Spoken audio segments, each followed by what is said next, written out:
Hello, everybody, and welcome to the Daily News. It is Canadian Football Perspective. Thank you for being here with us, as always. Introducing the new generation of electronic whistles, brought to you by Fox 40. The new rechargeable Fox 40 electronic whistle produces 120 decibels of software-defined sound power with the push of a button and blow your ears off. Pre-order yours Pre-order yours today. Fox40shop.com. You can use the promo code, of course, CFP15 is how you can get 15% off of your order. Excited about our interview. We'll get to that coming up in just a second here. But first, Mike Daly, little date night, little Top Gun Maverick. You went and saw what is now the most popular movie on the planet. Like, Tom Cruise has never had, I read an article, listened to a podcast the other day about this.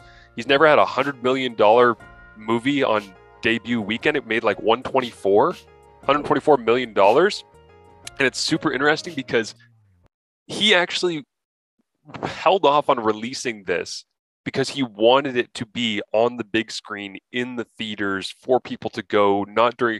So he like held off, bet on himself, bet that at this age that he can still be an action star who's still able to draw people to the movie theater. Didn't want it on a streaming service, didn't want it pushed like directed, DVD or anything like that. And it paid off in like the biggest movie he's ever had. And dude is like 50 plus. Oh yeah. It's like, what, you can see there's a couple scenes where you're like, oh yeah, okay, maybe he's a little too old for this now. You know what I mean? Maybe he thinks he's too much of an action star. But that being said, I've heard like everybody that has watched it or anything like that has been like, yeah, 12 out of 10, 12 out of 10, 11 out of 10. I'm like, I'm the type of person when somebody tells me that, I'm like, no, it's probably not that good. I went, it's that good, man. I felt like the only warning, I was listening to another podcast and they were like, yeah, you just got to make sure that when you leave the movie theater, you follow the speed limit because you're going to think you're driving like an airplane fighter. And it was awesome. But listen, what I do want to get to is I listened to the Ottawa-Toronto game with you and Dwayne, and you guys did a fantastic job. Thanks, man. For like just, and I've listened to a bunch of CFL games and stuff like that, but you and Dwayne are killing it. I hope you get a ton more games because it was fun, man. Like the way you guys were talking about it and just kind of both of your perspectives, how you bounce it off each other. Like you obviously have something going with Dwayne and it's pretty cool. And like, Derek alludes to it in this too. It's good to get some youth in there to kind of shake up how the calls are going, right? No, I appreciate that. And I think I've never had a chance to work with Glenn Suter. I actually will be on the June 17th Friday night football game, Winnipeg at Ottawa, which will be fun because I don't think I have a lot of Winnipeg games lined up this year. So Winnipeg at Ottawa will be a lot of fun because that's on the back end of the season opener, which is Ottawa at Winnipeg. They play a home and home to start the season. And then I have Dunnigan on as my color analyst on the 30th, which is Thursday night football, which will be fun, which is BC. So Nathan, but that's going to be fun because it's Dunnigan and I calling a game that Nathan Rourke is the starting quarterback. Right. So we're just going to be nerding out on Canadian QB stuff that night for sure. But no, I appreciate that. I love working with Dwayne. He is, I think a lot of people overuse the idea of like, oh, this person's easy to work with. There's nobody easier to work with than Dwayne Ford. Hi, Sky. Thanks for being here. Guest appearance again. Yeah, always. He loves it. But which is funny because as I mentioned that, Dwayne is constantly on Zoom calls with us CFL and TSN with just cats crawling over his shoulder because he has like 3 cats in his house. So he's a cat guy. Yeah, well, Sherry's a cat woman, and he accepts. He's adopted the cat life. Yeah, exactly. But I don't trust him. but yeah, he's super, super fun to work with. Anybody who has followed along here on CFP, I think, knows how much I love working with him. And the real crazy thing about that was the Canadian Football Chat prospects game was on that Friday. Mm-hmm. At 1:00 was the kickoff. So that game went from like 1 to 4. I got to the stadium at like 2:30 for our 7:30 kickoff. And I'm sitting in the media wing doing my prep. And Dwayne is calling a game, and he's not like mailing it in because, it's just prospect kids. Like Dwayne loves calling that prospect game as much as he loves calling CFL games. Oh, that's cool. So he was like, I actually watched the prospects game on TSN this previous Monday. and he just crushed it. He knew every kid, knew their parents, had talked to them, had been at practice all week, basically getting to know all of these different players, and then he like went over, grabbed some food across from TD Place, came back and did a CFL game for another 4 hours. So I think you just start getting sick of listening to yourself at that point. Eh? Well, like, in the fourth, I'm still talking. In the fourth quarter, he was fading a little bit, and I kind of got the sense of that. And I was like, okay, I'm gonna try to like carry some of the weight here because I think Dwayne needs this over. Yeah, it's like, all right, we got this. Clutch time. Yeah. And that's funny because you said you got there a little bit early. I know, like, just from playing, we would get there pretty early. But yeah, I'm curious to see, would you guys like? Do you have any sort of like game day routine? Because I know I wouldn't eat anything. I'd wake up, maybe have like a coffee and at most like some oatmeal. And I would just, if I ate anything, my stomach would be turning. Like, and even if we played at 7:30, same thing. I would just not eat anything. It's like, really? I got to do this. Yeah. And in the most days I would wake up and I'd have a pretty good breakfast, lunch, all that kind of stuff. But for whatever reason, just my body was just like, nope. And it's not that I was like, no, I'm not going to eat anything. It's just my body was just like, nope. So I obviously had some sort of like fight or flight thing going on. Yeah. But nothing. Yeah. For me, I think it's funny. Like when I was playing, we would have those 1 p.m. kickoffs, right? Like we very rarely had the evening games. But those 1 p.m. kickoffs, my breakfast, I would just crush an obscene amount of fruit for no reason. I would just, because fruit was lighter on my stomach. I didn't want like the eggs and the bacons and all that kind of stuff. So I would just have a ton of like light fruit, maybe some yogurt, something like that. But now that I'm doing games, and like I'm a morning person, and so staying up and having energy late into a game in like the fourth quarter at 11 p.m. is typically tough for me. But the way I've been able to work around that is I eat a massive like brunch when I'm doing a game at like 7:30 that night, like something that will carry me for the majority of the game. And then I'll pack like a couple of protein bars or a little snack of this or that, just something like to get me through where it's halftime and I'm like, I need a little boost. But the real thing, and it's probably unhealthy that I rely on, I crush the largest coffee on the planet like an hour before the game. And it's not that I can't do the game without it. Yeah. I think it gives me the sustained slow grind. So, and I actually, I wasn't sure where to get coffee when I was calling this game in Ottawa. And then I was like, oh, there's a Whole Foods, I'm pretty sure, that has a little cafe right across from the stadium. So I went over there and I looked at the board and I saw that they had an Americano on the menu, which if you've ever had an Americano, it's literally an espresso shot that's like filtered through water. Yeah. Right. Yeah. So I got a large Americano and I sat and did my prep in the booth for like 3 hours just sipping on this thing. Yeah. I don't eat dinner when I call games because I don't want to be like, heavy or have, burping up as I'm making a big call or something like that because I just shoveled food into my face. Plus the media meals suck like everywhere. Like I don't care. Really? I don't care what people say. Like everybody does like, oh man, Hamilton's so much better than Toronto or Ottawa's better than Montreal. Or I'm like, they're all bad. They're like soggy boxed fries with like bone-in chicken wing. I'm like, okay, sure. Well, that's because I think you guys it goes like, refs as most hated. And then it's, maybe it's got to be something, but I just don't want to put you guys as second most hated. So I'm trying to find something, but it's like almost like you get there, you know what I mean? And not that it's funny because, everybody loves and hates the media because the media doesn't know what they're talking about. The media, blah, blah, blah, all this kind of stuff. But without it, we won't have a game. You know what I mean? But it's funny you brought up the whole because you're a morning person and trying to stay awake. I'm the exact same way. So when we would go out and play BC, it was a disaster. And people that aren't used to it. So I used to get out there. We used to land.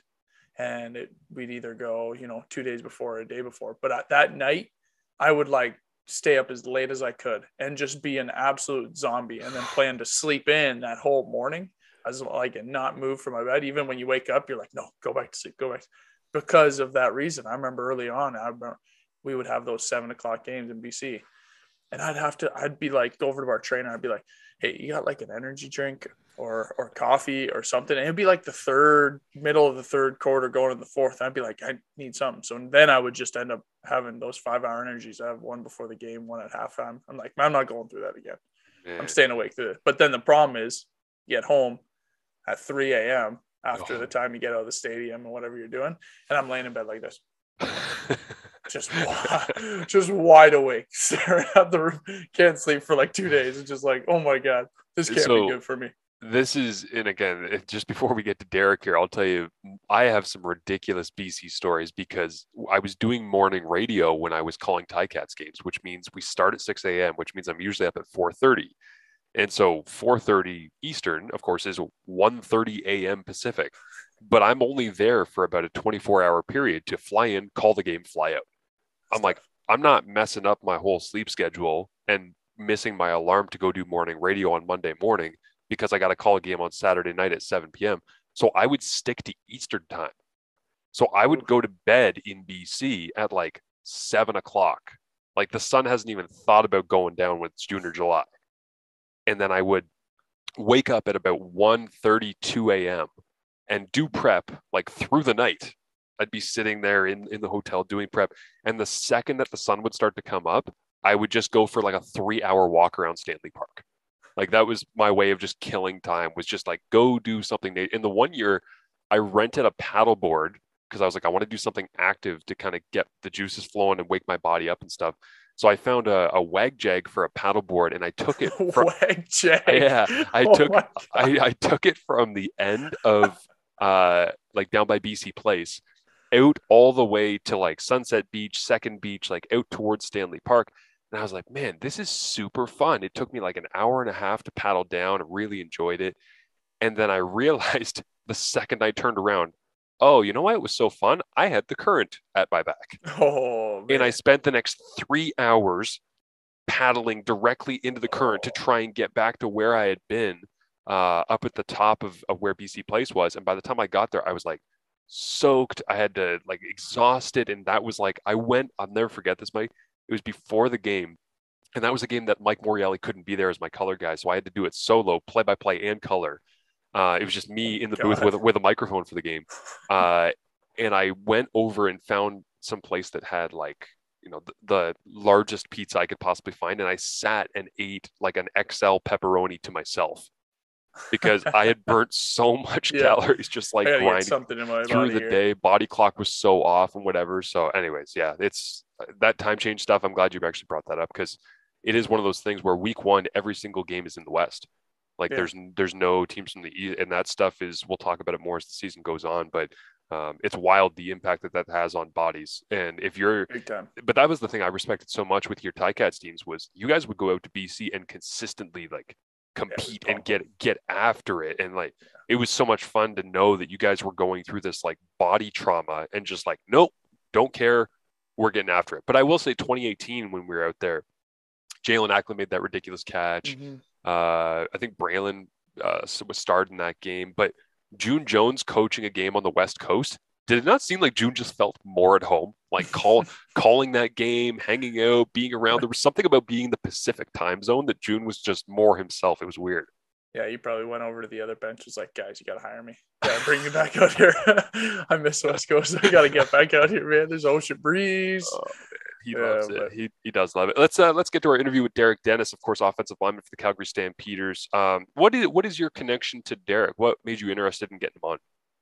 Honestly, we just know of each other playing, but we didn't really have any personal connection. So the reason I reached out to him is, you know, if anybody follows him on Twitter or any social media, or you listen to interviews from Calgary, he's always the one talking about essentially what the players are thinking. And you'll see, we'll touch on it in the interview, but there's a lot of players, I think, that are nervous to say things just for their career wise, right? Like, you don't want to be that guy that's, you know, starting to speak your mind and then it kind of affects whether you're going to get re-signed. And Derek touches on it a little bit. And it's that weird balance where, you know, if you're talking to a guy like Derek or a guy like Dane or Speedy or Mazzoli or Jaguar Davis, like these guys that you know are going to be around and teams are going to want them, they have a little more leeway with that. Yeah.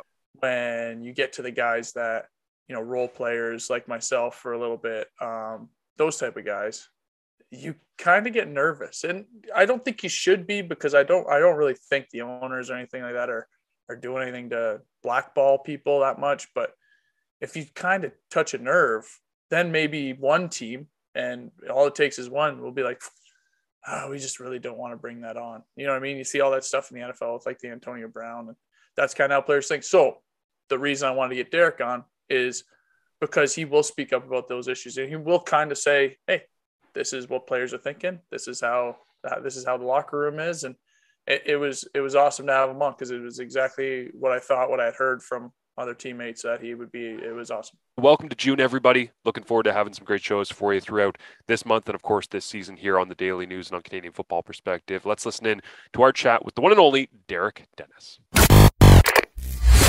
Joined now by Derek Dennis of the Calgary Stampeders. Once again, back in the red and white. I was saying just before we came on here, Derek, I'm ashamed as the guy who created Canadian Football Perspective that we've never had you on before. And the reason that I say that is because, to me, you're kind of like the Draymond Green of the CFL. You ain't scared of shit when it comes to talking about things, tweeting about things, talking to people about things that are controversial. I love that you just absolutely do not have a fear. Where does that come from? Like, how is that developed in you where you're like, you know what? I'm just going to say stuff. Honestly, I think it's just a product of my environment. I'm from New York City, so I grew up in a place where people are not scared to tell you about themselves. People are not scared to share their feelings, and you got to have tough skin. I mean, growing up, I had to have tough skin growing up. People will say things that just kind of is off the wall and is unexpected to catch you off guard. So I try to be, in my position like Draymond, I try to be a little more conscious of saying things that are intelligent, because people are always quick to, right. If you just throw things out there, people are just quick to jump onto it and just kind of get on you for no reason, right? So I always like to just challenge people and have intelligent conversations and give people another perspective. Because a lot of athletes are kind of scared to put themselves out there because they just don't want to be perceived as, in a certain light, or want to be looked upon as unintelligent, right? I love having conversations. I love talking about things. I love giving my perspective, because I feel like how are you going to learn about stuff if you don't talk about it? So.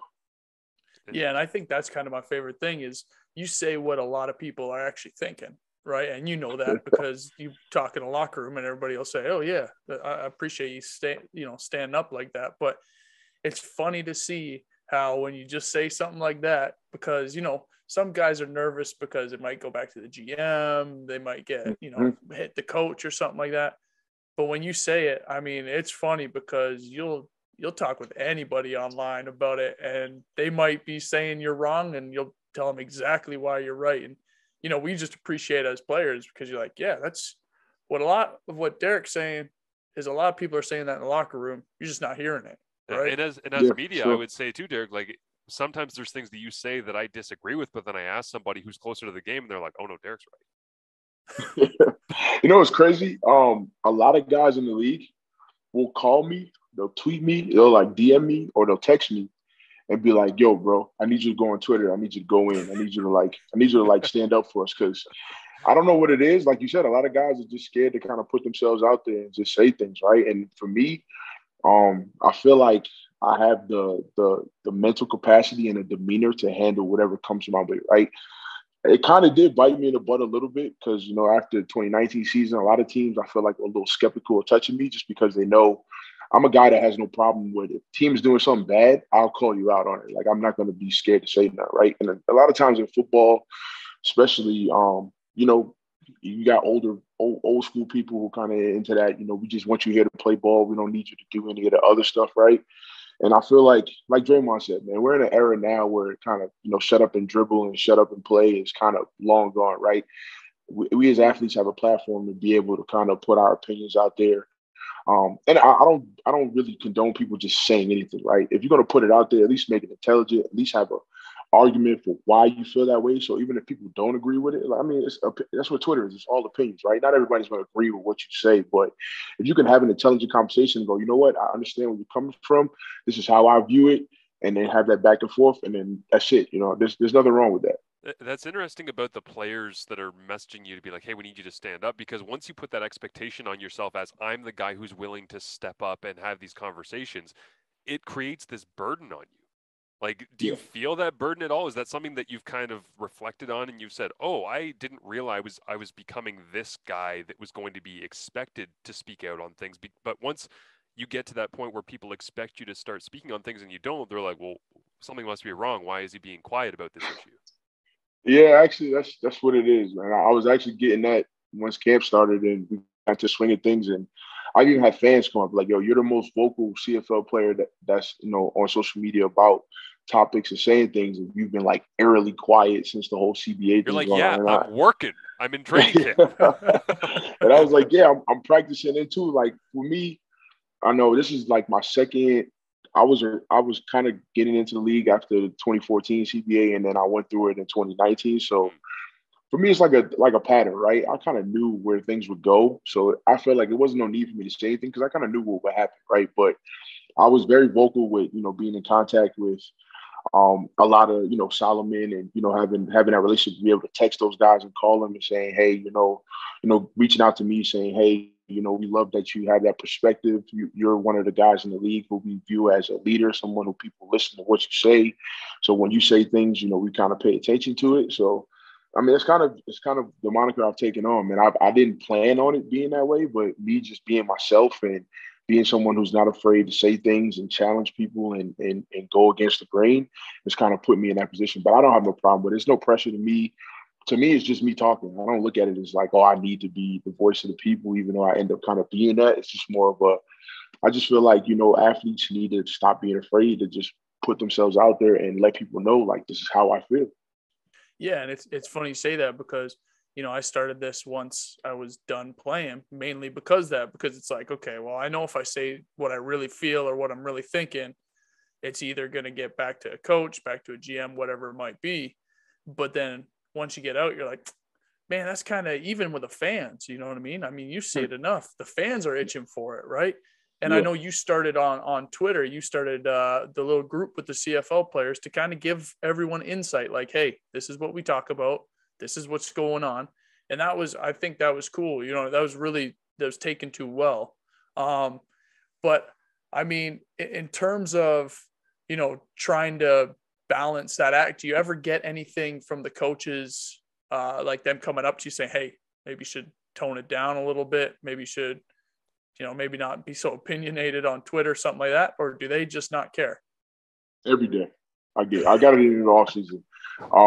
I actually got in a little bit of trouble with Huff and Dickey when they went through the whole thing with the DB that was on the roster and was trying to go to the USFL type of thing, right?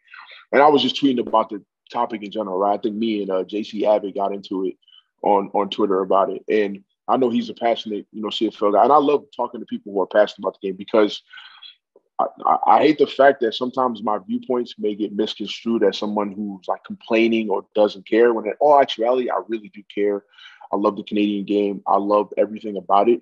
I just love to challenge it because I know it can be better. I know it can be bigger. I know it can be more, right? So if I feel like if a player who's in the game and experiencing the things on the field and behind the scenes and behind closed doors can challenge it, it's kind of, I understand why other people outside of it may be not understand my perspective, right? Because they don't know everything that goes on behind closed doors, right? And sometimes I do give a little bit too much of a peek behind the veil. And I know I have to sometimes, like, I'll have coaches reach out and be like, hey, tone it down, big fella. You may be going a little too far. And I'll be like, okay, you're right. I'll take a step back, or I'll find different ways to be innovative and try to give that same peak, but more like a, hey, quick 3 seconds, close it back. Like, I didn't give you too much. I gave you enough to make you think about it. Well, and that's, I mean, one thing that I've seen that you're kind of a little bit more vocal on, and I think is a good thing, is the other leagues that are popping up, right? You mentioned the USFL, now with the XFL coming back. I know a lot of guys that I played with, that's where they are right now. They're in the USFL. And, people always talk like, those leagues won't survive. Those leagues won't last. You were in the XFL and then it did stop. But do guys care about that? Do guys really care if that league is going to last? Or is it kind of like, get out there, get a paycheck for as long as you can? If it lasts, great. If it doesn't, at least I'm playing near home. What do you kind of think, the new XFL, the USFL is going to last? You think that'll go a long time, or is it just one of those things that's going to keep popping up? Honestly, in my opinion, my short time in the XFL, I think spring football can work. And I think what the XFL showed in that short 5 weeks kind of gave reason why the Rock and Redbird and Danny Garcia got into it, right? The reason why the USFL popped up, because those 5 weeks of what the XFL did actually showed people that spring football can work if you put the proper amount of money and the right resources and the right people behind it, right? So I think the spring leagues are great, honestly. I want them to survive because I feel like the CFL for a long time has gotten complacent and comfortable with not having to compete for talent and not having other leagues push them to kind of be innovative, right? There's kind of been this works, if it's not broke, don't fix it type of thing. And they haven't really challenged themselves to push the envelope, right? And I think what the Rock and them are creating and what the USFL has kind of created too is putting the CFL in a unique position where now you see we're getting things in the CBA now that probably 10 years ago, owners would have never even thought about trying to give that to players, right? Because I think they understand now the challenges that the next 5 years is going to present for them, right? Even if the leagues don't last over they'll be around for the next 5 years, right? Whether they last past the next 5 years, we have yet to be seen, right? Again, it has to be a revenue generator. And if it proves to be a revenue generator, then that's why it's going to last. Right now, a lot of people don't know a lot of the numbers and the intricacies of what the XFL was, but they actually made about $50 million in those 5 weeks from, sponsorships, TV revenues, all that stuff, right? Because people were actually excited about it. Those crowds, they weren't bad. We're averaging about, outside of me, I was in New York. New York was a tough market to kind of get going, right? But St. Louis was selling out 40, 50,000, right? St. Louis was thirsty since they lost the Rams. Yeah. Like they were those Battlehawks crowds. I was like, what? Yeah, they were. The game after. So I joined New York the week after they played them, right? And I think the week that XFL had got canceled because of COVID, St. Louis, the next 3 home games they had was completely sold out, and I think that old arena held like 65,000. So. They had sold out games already. People were just so happy to have football back in St. Louis, right? And I think that's what you see what the Rock has created is he's found markets to where there's a thirst for football, right? For people who may have lost NFL teams, for people who don't have like San Antonio. AAF was doing really good with San Antonio. San Antonio was selling out crowds, and that's why it's such a big market for spring football because people in Texas is a football state. People don't care what kind of football it is. If it's football to watch, they're going to go watch it, right? So that's why you see The Rock. I know they haven't announced it yet, but there's been tidbits on Twitter, right? They have 3 teams in Texas. They got Dallas, Houston, and San Antonio, right? Those are going to be games. Houston did really well in the XFL. Dallas, I played in Dallas, did really well, man. It was a lot of – I got in an Uber on the way to the stadium. The Uber driver was talking about how him and his friends were so excited to be able to go watch pro football in the spring, right? So those are things that – you can capitalize on if you do it right. Now, I think what's going to make the XFL unique is they just signed a 7-year deal with Disney. I mean, that's a big deal, right? That's a lot of revenue. That's a lot of resources that can be dumped into the league to give it at least 3 to 5 years to figure out if they can make it viable long term, right? And The Rock himself, as a Hollywood star, is going to be able to. And when you got somebody like that who can pick up the phone and can call anybody and have them just come to a game and be able to kind of create that excitement, that entertainment, right? Again, today, we are football players. We are in the business of entertainment, right? People want to come to the game for the experience, for who they can see, for what they can do, right? And I kind of learned that too watching. I don't know if you guys watched the HBO show Winning Time with the rise of Lakers, right? And how they were able to build that. But it's the same thing, right? Lakers were struggling, weren't selling games. They had to find ways to get people into the stadium, and it was the entertainment and the marketing that built that, right?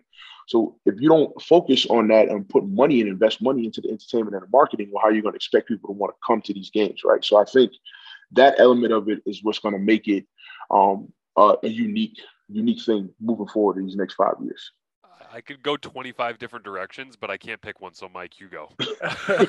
Well, I hopped on the marketing thing because, I mean, in my mind, and I know it's talked about all over the places, you look at places like Toronto, right? And that's the first thing in my head is if you got The Rock and these other leagues marketing like crazy, and we're sitting here and I feel like we're missing out so much because it's almost reliant up to podcasts like what you're doing with the trap, right? Or what you're doing on Twitter or even just talking on Twitter or whatever it might be, it's reliant on really the players to be like, hey, this is marketing for the CFL. You know what I mean?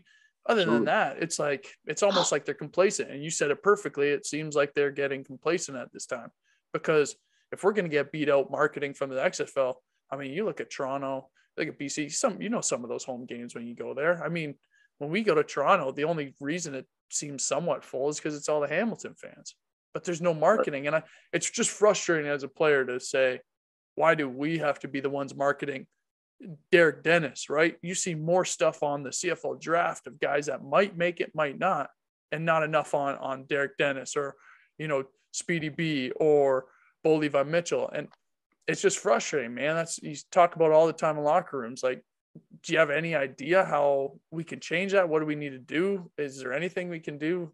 The first thing I would mention about Toronto is that I drove past BMO Field the other day and I realized, oh, they still have the old A logo on the side of BMO Field.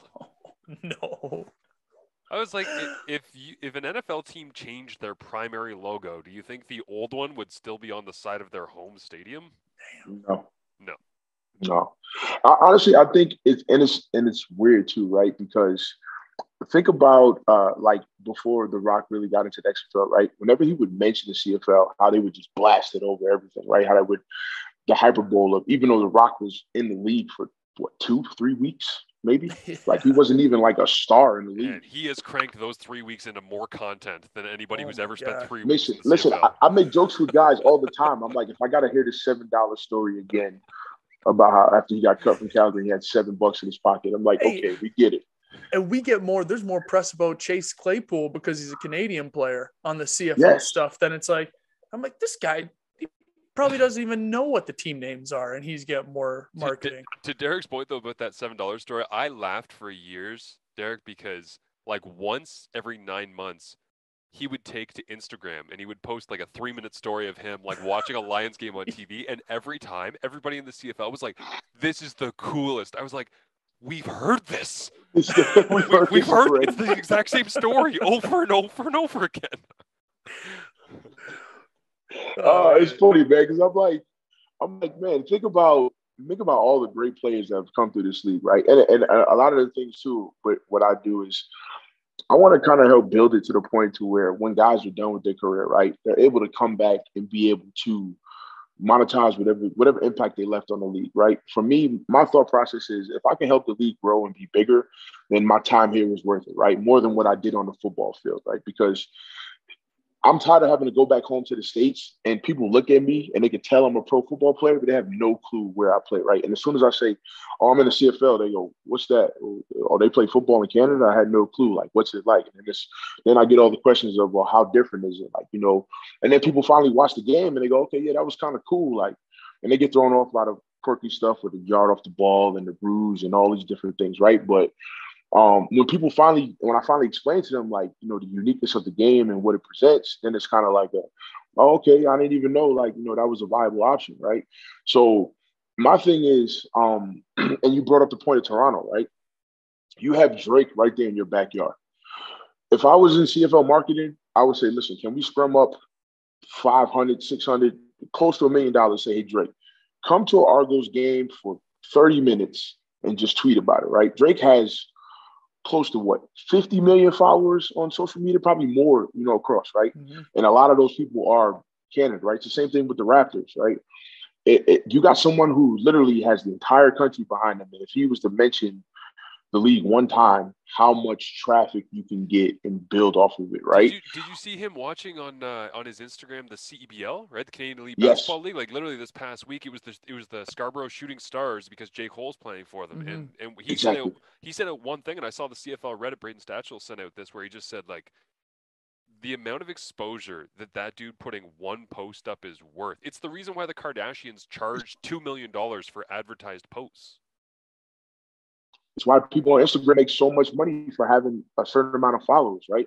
Yeah. I actually got a good friend of mine back home. She has like 50,000 followers, right? And people pay her thousands of dollars just to post one post, right? I seen it on Instagram one time. Like Cristiano Ronaldo gets $1 million a post, right? Just to post something about a product.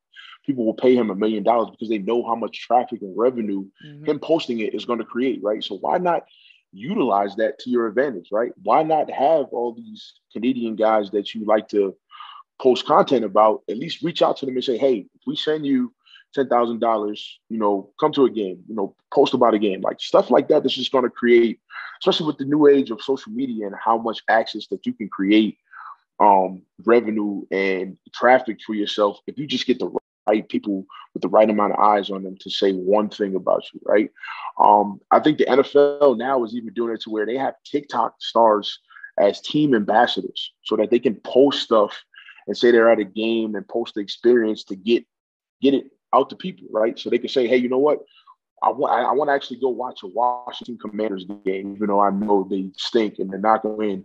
I just want to go to the game for the experience, right? I want to go to the stadium. I want to go, be in the crowd. I want to have a beer. I want to have a hot dog, right? See stadiums with making all these different types of foods, right?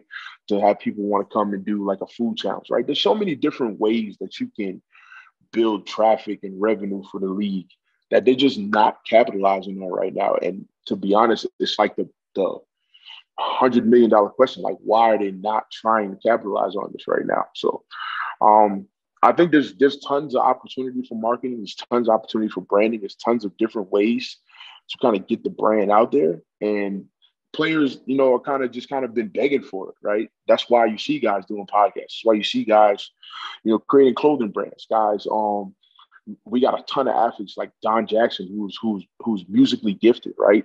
Who can kind of create a buzz and revenue, right? Guys who have so much impact and status in their communities that can get even people in the States to watch it just because they know someone from the area, right? Or there's, commercials and stuff like that. I seen a fan tweet something about 15 years ago, CFL players used to be in commercials with sponsors, right? You know what I'm saying? Why are we having a hard time getting sponsors, right? Because for some reason, the league is just not giving the sponsors access to the athletes to be able to build content and create and generate revenue, right? That's why sponsors have a hard time sticking with the league, right? Because it's just for a league where you can have infinite access to the athletes and connect them with the people and to not use that to your advantage, it just baffles me. Do you think a longer-term CBA could change that? Like now that it's been signed for 7 years, like do you think that now it's not so much like, hey, we don't want to give you guys too much power because we got to go into negotiations in a year or two? Like, could the term actually make a difference in the relationship? It definitely could. I think it's more of what's in the term, actually, right? Because in the past, athletes have had a hard time getting sponsorships individually, right? Because we couldn't talk about the league without the league's consent, right? The league had to make money off of it in order for us to use the brand and use the name, right? When you can see, when I was in the NFL, guys could, use the fact that they were with a team or an athlete, right? As long as you didn't use the logo or whatever, right? You can still find ways to generate interest and revenue, right? The biggest thing why you always get that NFL, CFL type of comparison and talk is, right, the NFL players are no different than CFL players. Well, all of us played with these guys in college. All of us played with these guys in high school, right? They're no different outside of maybe 2 to 3 guys per team, which is the top 10%, right? Like there's not 100 Julio Joneses or Julius Peppers or no those type of guys, right? Those are the guys that make the difference, right? But from outside of them to the middle to the bottom of the roster, those guys could easily been the CFL stars, and CFL stars could easily been those same type of guys, right? You see it all. I see it every day. Guys can't make a CFL team, but they get cut, and then 2 weeks later, they're on the NFL practice roster and then start playing 3-4 years in the NFL, right? So it's like, why is it that people seem to think that athletes are inferior, right? It's because we don't have that larger than life image that NFL athletes have, right? We don't have the money and the resources for people look at us and go, that image of being, big, larger than life, right? Even though we got just as many personalities, we got just as many great athletes. It's part of the reason of the pay scales and dealing with the ratio and all things, right? For some reason, those things stop people from looking at us as larger than life athletes, right? And that's the only reason why the NFL gets the things that they get and they're able to keep creating revenue and doing things and looked at as the top tier league is because people look at those athletes and they think, those guys are the best in the world, when in all actuality, us as football players know not all of them are the best athletes in the world, right? So I think that's part of the what needs to be built is that we need to find a way to make CFL athletes that larger than life image, right? Because once we get them to that point, we're able to increase salaries. We're able to get people, when guys start making enough money to where they can look at it and go, I've seen like James Wilder tweeted like, oh, I don't like the fact that they're tweeting out guys' salaries. No, you want that. You want people to see that guys are making more money because now they're thinking, oh, this guy's making so much money. It's recruiting, They right? get exactly. That's how you build that larger than life image. Like I don't mind tweeting out. When I signed that deal with Sash and Derek Dennis was the highest paid American tackle, I was cool with that. Like that's cool. That's building that image of Right. Me being a celebrity, an upper echelon athlete, somebody that can be able to get sponsorships and get revenue and bring that to the league and spread it out and kind of build that, right? So I feel like we need more of that. I'm hoping a long-term deal and giving athletes more access to be able to do more things in the community, be able to kind of just use the CFL brand and what we've been doing for ourselves already and kind of get the league to pour into that as well is going to help overall. Well, and I think the big thing is, getting the Americans a little more guarantees, I guess, with the nationalized American, that kind of stuff, and then you got the 49%.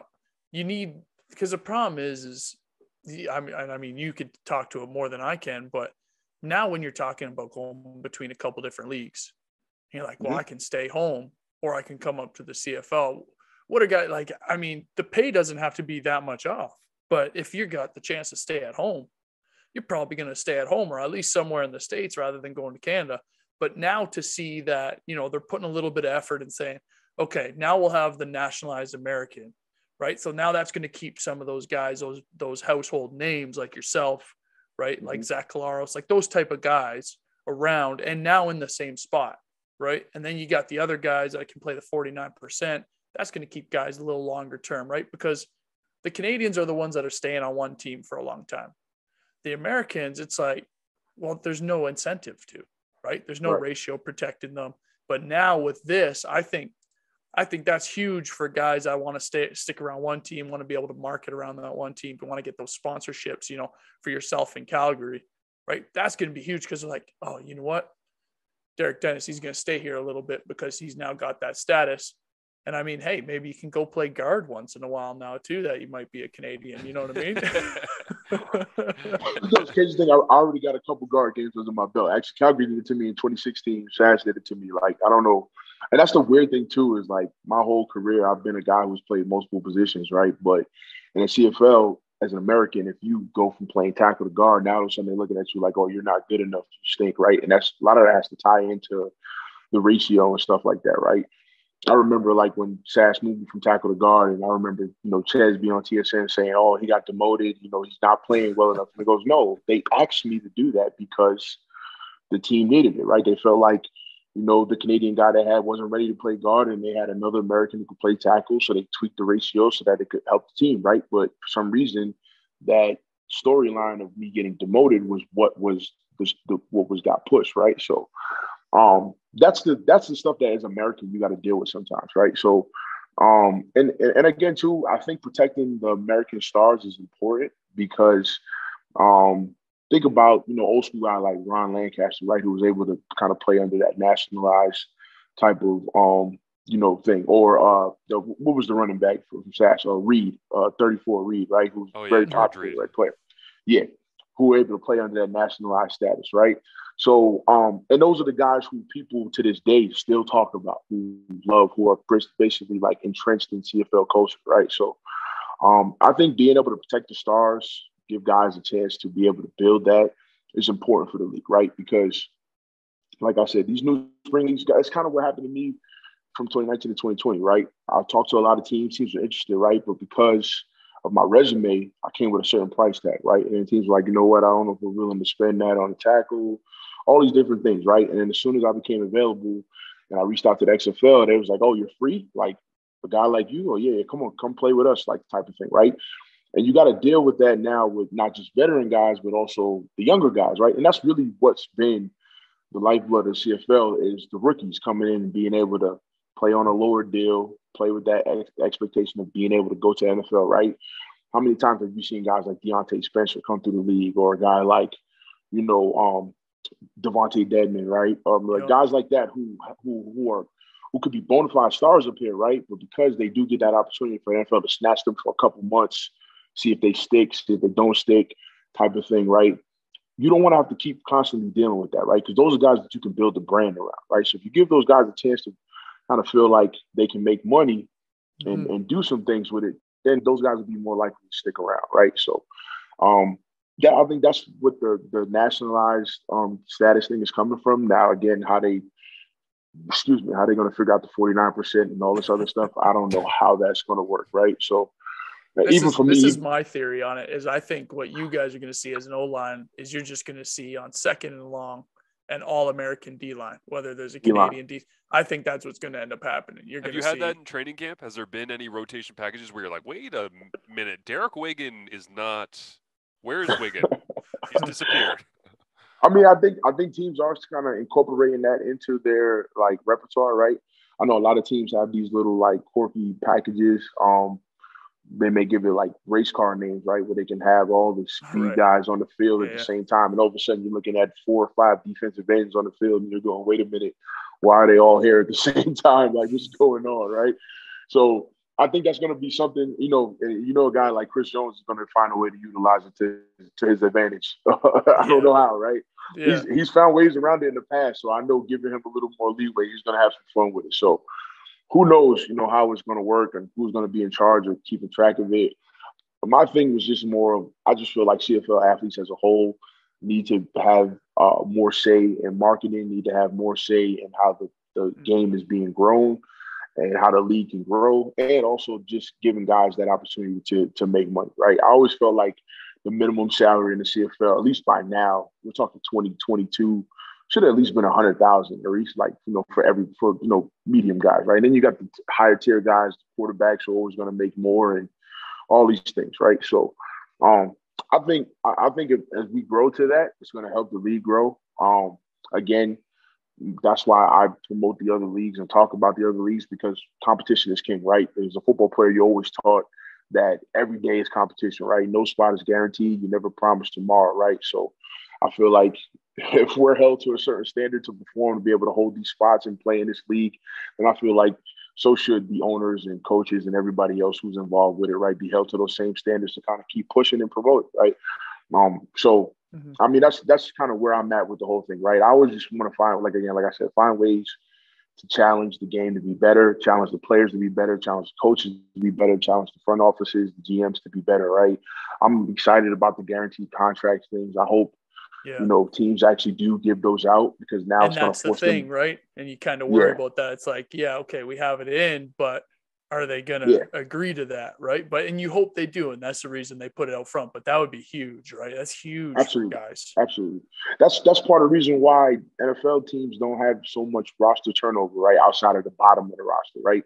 You're always going to have those stars who are always going to be there, right? Because those guarantees is what keep those stars around, right? And again, you always see the big contracts, right, in the NFL. You'll see a 6-year, $100 million deal. Realistically, it's really a 2-year deal. But as long as, there's some guarantees and at least a guy knows I got 2 years to prove myself if I want to get the other 4 years of the deal, right? So if they use it in that context, I think it'll be big, right? You should be able to see a guy like Adam Big Hill finish his career in Winnipeg, right? Or a guy like, Willie J, or, the big name stars, right? Speedy B should have been able to finish in Hamilton, right? And not have to deal with the politics of younger guys being cheaper and all this other stuff, right? So, and that's how I always explain the contracts. People would be like, hey, how do the contracts work? I was like, listen, I can go and sign a 10-year, $300 million deal. If I don't get anything guaranteed, they cut me tomorrow. I go, it doesn't mean anything. Damn. What I mean? That's how I explain it. And people are like, whoa, how's that work? You're like, yeah, I know. It doesn't make any sense. But that's why it's nice. What I want to get to, though, is I definitely want to get a little insight, because you said it. You said you play guard, center, all that different stuff. And then when you came up here, it's pretty much, hey, American, you go play tackle. You know what I mean? Yeah. That must hinder the CFL a lot in terms of recruiting for certain positions, right? Because the Canadian spots are center, guard. You must be one of the only ones that haven't really looked back, but you must be one of the only few that have made it from, you're a center or a guard down in the States, come up here, play tackle, and be able to function. Because I'm sure that a lot of people down, in in the management rooms are looking at, okay, we just look at tackles for Americans, and that's who we'll look at and scout. Yeah, honestly, and again too, that kind of ties back to the ratio, right? When I first got up here, I'm thinking, I was in the league playing guard center for the last 3-4 years. That's what I'm going to be doing, right? I hadn't played tackle since my junior year of college, which I was about maybe 5-6 years removed from that by the time I got to the CFL. So then it was like, I got up here and they're like, okay, you're playing tackle, right? Well, good thing I had a little experience doing it in my past to where it wasn't something that was completely out of my comfort zone, right? But the idea of, and this is no downplay on Canadian guys, right? That's why a guy like Chris Manziel is playing to 38, 39, almost 40 years old, right? Because they feel like Canadian athletes and American athletes, there's that gap, right? In the sense of athleticism that's different, right? So for them is when you bring in an American lineman up here, they got to be a good enough athlete to play a tackle, right? Because that's where they want to put the athletes, right? Because that's when you got to deal with the American defensive ends, right? You got to block the Willie Jeffersons, the Jagari Davises, the Sean Lemons, the Charleston Hughes, the AC Leonards, right? Those type of guys, right? You got to deal with athletes every week after week, right? So, that's why they put Americans at tackle, right? So, my thing is, for athletes, and I always tell this to guys when they come up to the CFL, right, and they're in training camp and they're all like bummed out in the locker room, like, I'm not playing the position I normally play, or, I've been this all my life. Why am I playing this, right? I always got to explain to guys, well, as an American in the CFL, because of the ratio, you're not competing with just the guys at your spot. You're pretty much competing with every American on the roster to get on the field, right? So it doesn't matter how good you are. If the ratio is, tweaked a certain way, you're not going to make it, right? That's why you see those guys who come up here and they don't latch onto a CFL team, but they can sign to an NFL team 2 weeks later and be there for 2-3 years, right? I've seen it. I've been up here 6 years now. I see it every year. There's guys who get cut, early cuts in camp, get let go, and then next thing you know, they're signing to an NFL team 2 weeks later, or they're in the NFL training camp and they're making an NFL team for special teams or whatever the case may be, right? So that's what I always like to kind of, inform, especially for us American guys or international guys coming into the fold, right? There's so many different political things that's involved with making a team, right? That it's not always just about talent, right? And even the same thing in the NFL and other leagues, right? Everything is not always about talent. There's always a lot of political things behind the scene that kind of tie into whether you have a long career or a short career or whatever the case may be, right? Marshall's aware of, the stigma that Canadian quarterbacks get up here. And, the ratio is kind of what makes the uniqueness of making a CFL team and being able to be a star up here and latch on for a long term. So, again, too, I hope that's something that gets addressed in the CBA and things that where guys who are able, like myself, to be able to make a name for themselves and be able to, make a career out of it and have some type of impact, not just on the field, but off the field as well, right? Something I'm trying to do now off the field with, I've just been training Canadian linemen, now in my spare time, even during training camp, just trying to help impart the knowledge, give the way, help the grassroots level grow and become better, right? Because coaching and development is really why a lot of that ratio and a lot of the topics around it get so much hyperbole, because it's really just comes down to developing the grassroots, right? And there's always that, I always hear that on Twitter from people saying, Canadian football just doesn't get the money put into it, and the development is not there, and the coaching is not there, right? So us as CFL athletes have another unique opportunity to help grow the game by being more involved in the community, right? One of the things I tweeted, I think, years ago was NFL has Play 60, right? Why doesn't CFL have something like that in the offseason where they can get guys into the communities to help develop grassroots and build the football so that the brand grows the way it needs to? Right. And that's the thing. Like that's marketing the players again. You know what I mean? That's got a special guest. That's marketing players again, though. That's Go Huskies. But you're right, because the top coaches in Canada before professional are making probably what high school positional coaches are making in the States. But use the players that are here. Use the players that have that coaching experience. Use them, market them like the Play 60, right? Get them out there. We all want to see what Derek Dennis is teaching kids in Calgary. That's what we want to see, right? And then every kid that sees that is going to say, "Oh, this is how it is. This is what it's like." I want to get involved with my team. I want to get involved with Hamilton. I want to get involved with BC. And then that's where it takes off from there. But listen, man, I know you guys are, mid-training camp, although you say you're done at 3. Yeah. They changed the schedule on us. We're done at 3 every day. I'm chilling. They also had like 10 It's a extra training practices camp. because nobody decided to file a strike notice in the province of Alberta. Listen, one thing, I wish we could have striked, right? Because I could have used the extra couple of days of rest. Yeah, man, that's what I'm saying. Right. And I'm glad I wasn't in Edmonton because Chris Jones having an extra 9 days with players, probably those dudes are probably through it right now. I've been through a Chris Jones training camp, so I know having 10 days with that is a whole beast in itself. Especially when he's probably like, hey, they might strike in a couple days, so we really got to get. Let's get it in. Yeah, man, another 200 plays, go. Those power practices is going up. I guarantee you that. All I know is when I say the word double barrel, you get some flashbacks. Yes. And I was just in the lunchroom talking to guys about it too, right? Case it's funny. Now that I'm like the old man in the room in a sense, right? I'm still adjusting to that role of being the older guy, 30+ guy. I had a lot of games under his belt, right? When I joined the league, I had the Keon Raymonds and the Jawan Simpsons and those type of guys to kind of teach me the ropes, right? So now I'm in those shoes and it's kind of throwing me off because I'm still thinking in my mind I'm a young man. So the guys always ask me questions about what it's like on other teams or other teams I've been on or, free agency and all this type of stuff, right? And I always tell guys, I'm like, listen, Chris Jones is going to be a staple in this league. If you want to play for him, I suggest you do a whole lot of running before you get to training camp, right? Yeah. Because that's all you're going to do is run. Doesn't matter if you're offense or defense, you're going to run, right? And I told them too, I hope they like chicken too, because you're going to get a lot of chicken too when you're on a Chris Jones team. So, but yeah, I always tell guys funny stories. I got old teammates like Cam Judge's here.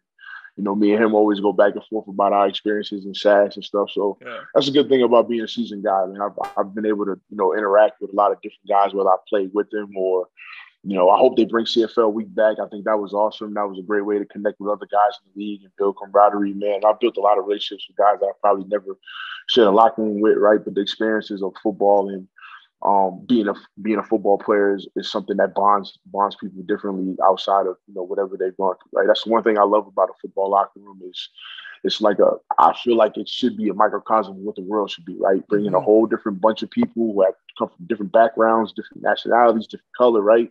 But we're all working towards one goal, right? And that's what bonds us in a different way than what other people go through. So I enjoyed my time here in the league. I've loved being able to connect with guys and meet people and build those relationships. And I'm hoping those things last well beyond my playing days. Yeah, man. Well, hey, couldn't end it any better than that right there. So I appreciate you coming on. We're definitely going to have you on again when you got some time and we'll figure that out. But for sure, man. I appreciate y'all having me on, man.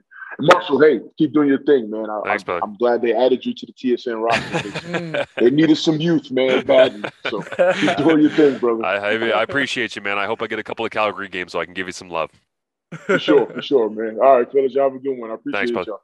All right, see you.